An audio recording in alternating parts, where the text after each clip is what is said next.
Now, there's a guy in Bendigo, picking up his point, a guy called Paul Rutledge. Everyone better get on the train with what happened to Paul Rutledge. Unbeknownst to you, when you muck around with not paying council rates, when you muck around with that, they can go to the federal court and get you a trustee in bankruptcy without even you knowing they've done that. Are you aware of that? Well, if you're not paying your rates, that can happen to you in the federal court tomorrow.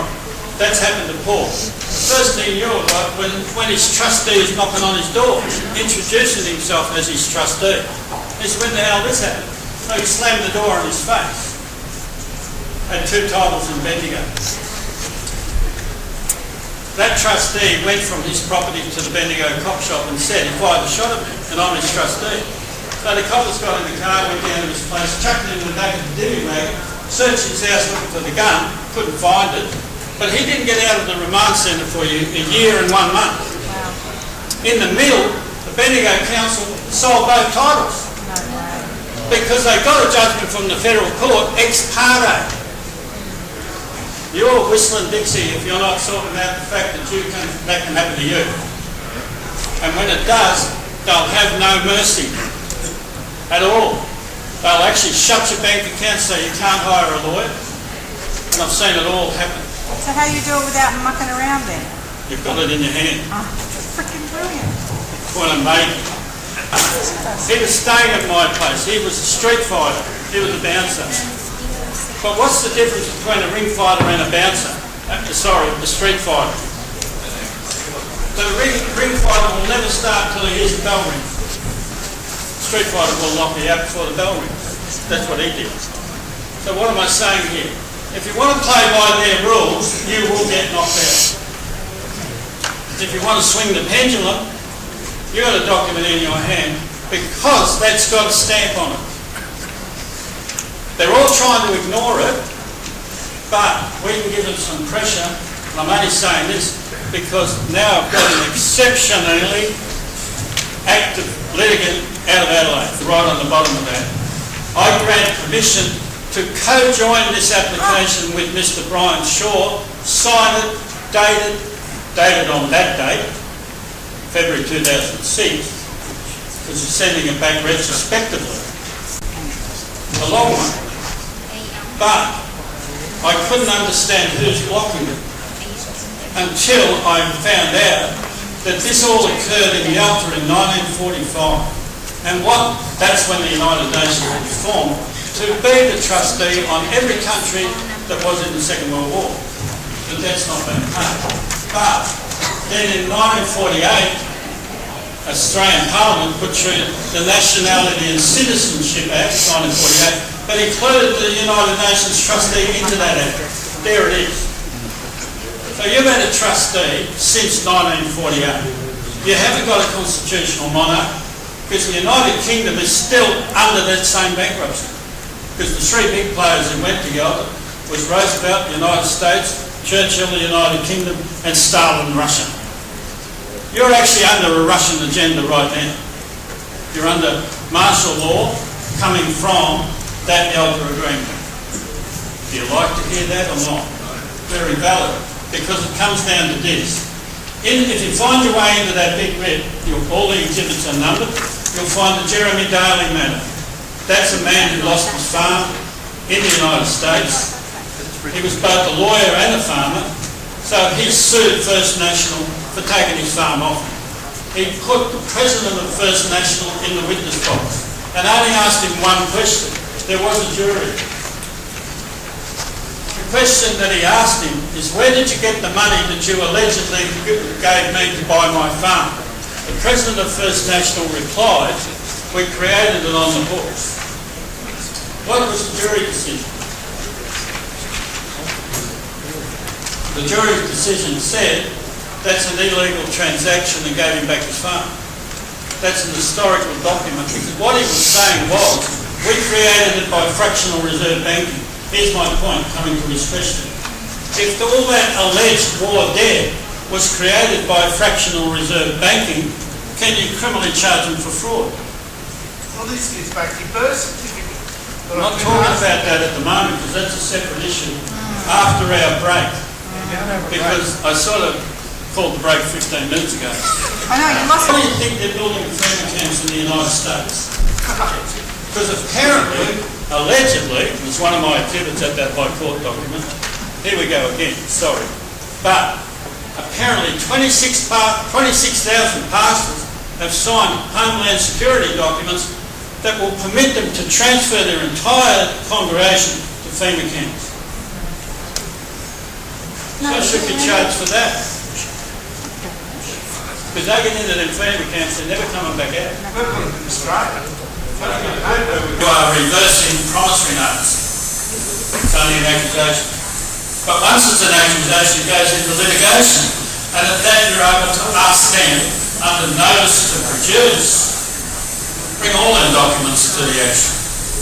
Now only once did I see original bank documents. Now, here we go back because we're linking promissory notes to birth certificate trading.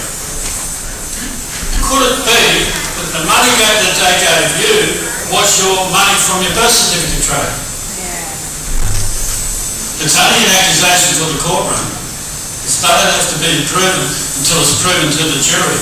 Where have we got two empty seats? We need some reserved jurors. Am I allowed to drink beer on the jury? Well, you're not allowed to get drunk at the jury. Oh, I'm not being drunk.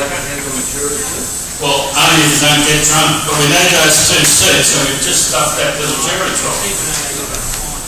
But the point I'm making here is, does anyone understand birth certificate trading? I do now. Now, if you go on that website, when you find that Shaw versus 43 defendants, you'll find one exhibit that's got a 4-page bond exhibit. Because I said to one guy, they'll never give me a bond.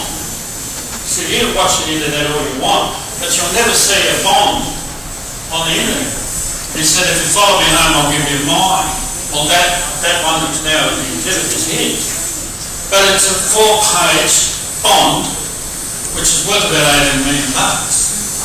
But the point I'm making is your name on it. Did you consent to be traded? No. Now here comes a really big point. Can you have a democracy if you're all traded? No. Well, come to grips with that, for God's sake, because everyone's just saying, she'll be right, mate. And that's the biggest problem the Aussies have got, because it's not right. And unless you deal with it, because the average person doesn't understand birth certificate trading. But in a sense, if you want to even see any of it, you've got to get into litigation. Once you're in litigation, you can do a notice to produce that is saying to them, bring my QSIP number to this court. Because I saw one guy, he had his original bank documents, he'd been chucked off his farm, he was declared bankrupt, he's still bankrupt because he never filed a statement of affairs, but his QSIP number was on the documents. The only one I've ever seen. Now what does that mean in law? What it means in law is he could initiate a new writ for fraud based on the QSIP number being put on his bank documents. Then they have to come to court and show the amount on that QSIP number. Is that reasonable? But that's the only one I've ever seen where it's already there. But you can actually force them, like I'll give you an example. I took them on my dad's estate and I ended up with a $46,000 cost order, even though I won the deal, like a real estate statement of claim. How did I pay the $46,000 cost order?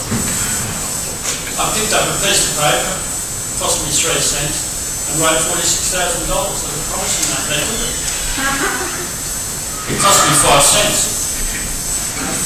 Why'd they take it? Because they knew, they didn't want the rock and roll that I'm not paying it, you should have accepted it because I know you took it out of my trade. So rather than have that all over again, and it was ANZ trustees, they liquidated. They don't exist then. Why did they liquidate? Because over in America, they would have had to fill in a Form 10K document that actually has to go to the Security Commission. And one of those questions is what legal process are you in?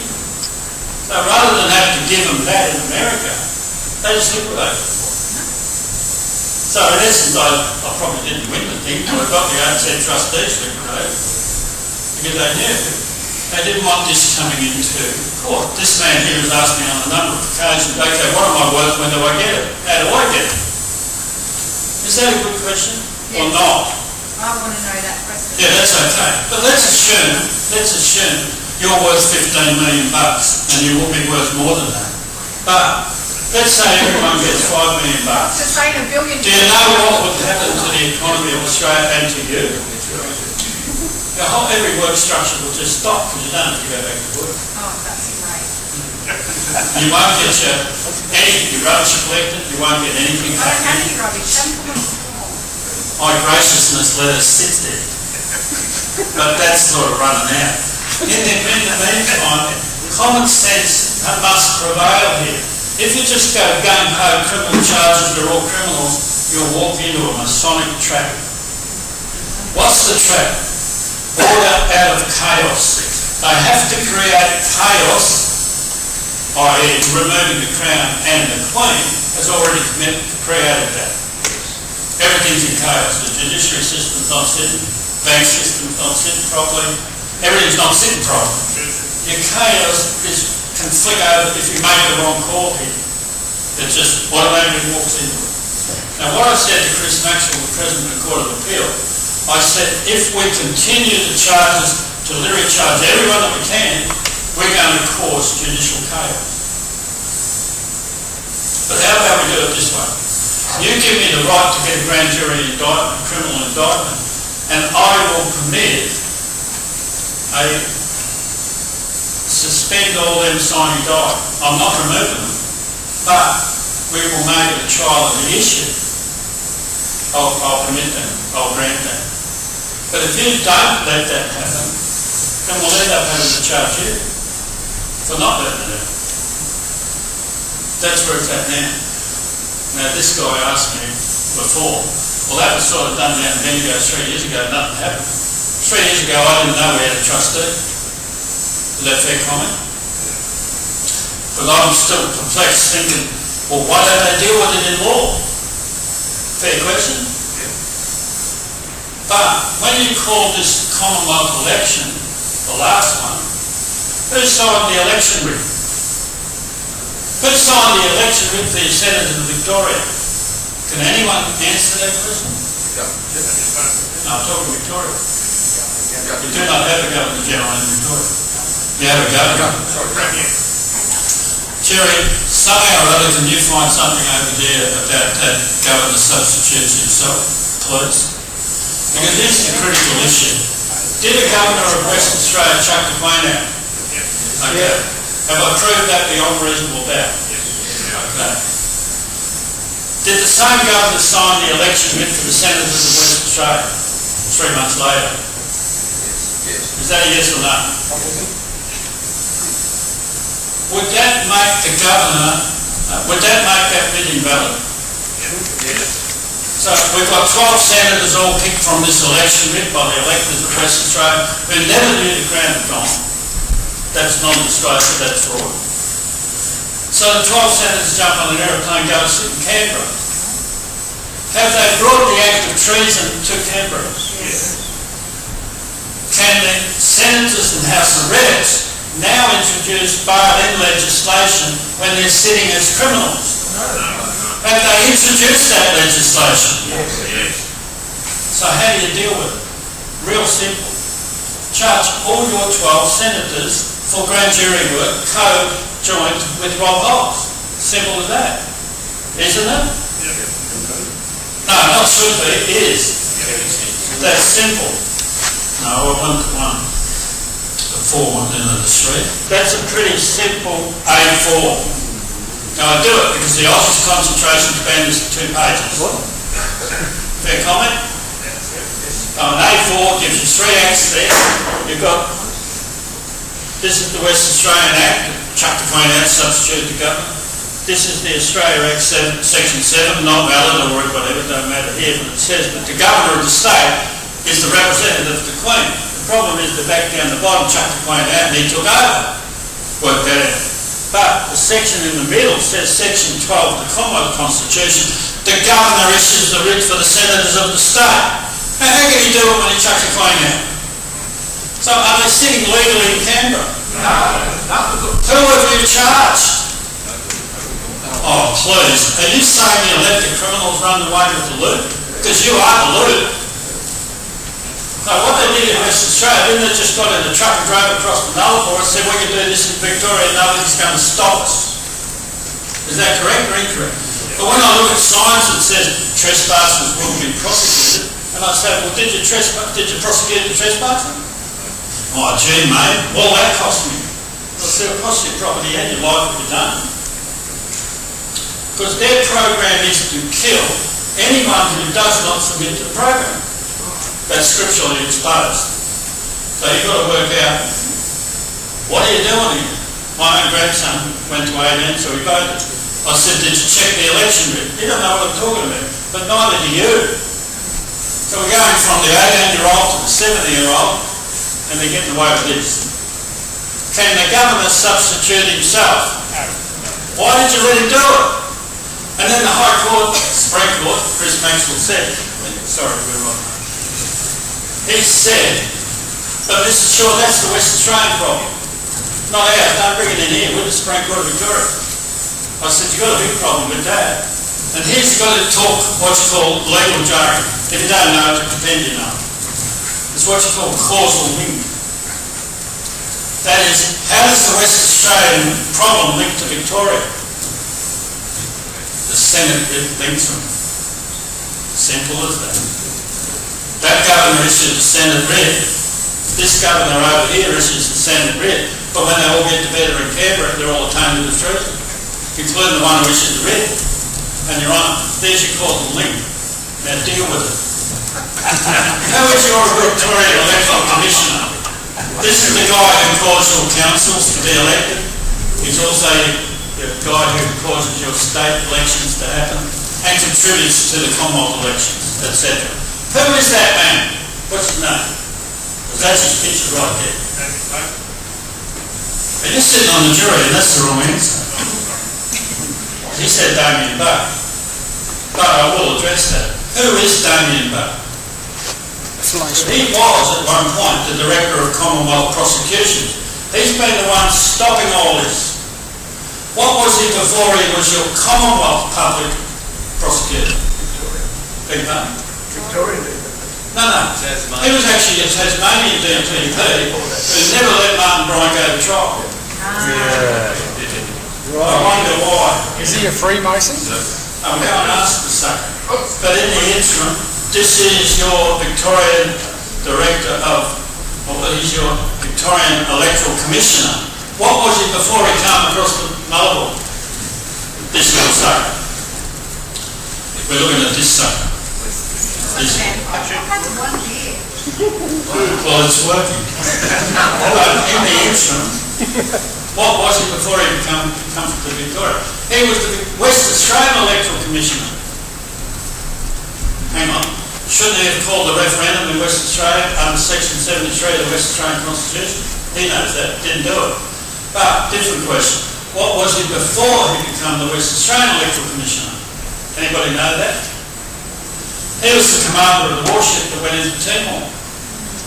So is that UN military? That's why they gave him the other job. He'd probably be picking up 2 salaries. As still as working military, and now he's the one forming all your councils. So should you address the council or just charge this sucker? That's why he can sit in the Supreme Court, just like I can hear all this, because he knows he's under diplomatic immunity from the UN. Now, do you want to tolerate that? Do you want to tolerate it? No way. But what do you want to do about it? Can we do about it? Sign that piece of paper and let me go at Rob Holes. Absolutely. Because if you don't, none of you know what to do. Is that fair comment? Okay, I'm quite happy to be your rabbit. Because I have to stop Rob Holes doing what he's done. How many signatures do you want, Rob? It doesn't matter, I can only get signatures for those who want to sign them. I'm not going to force anyone. You do take one?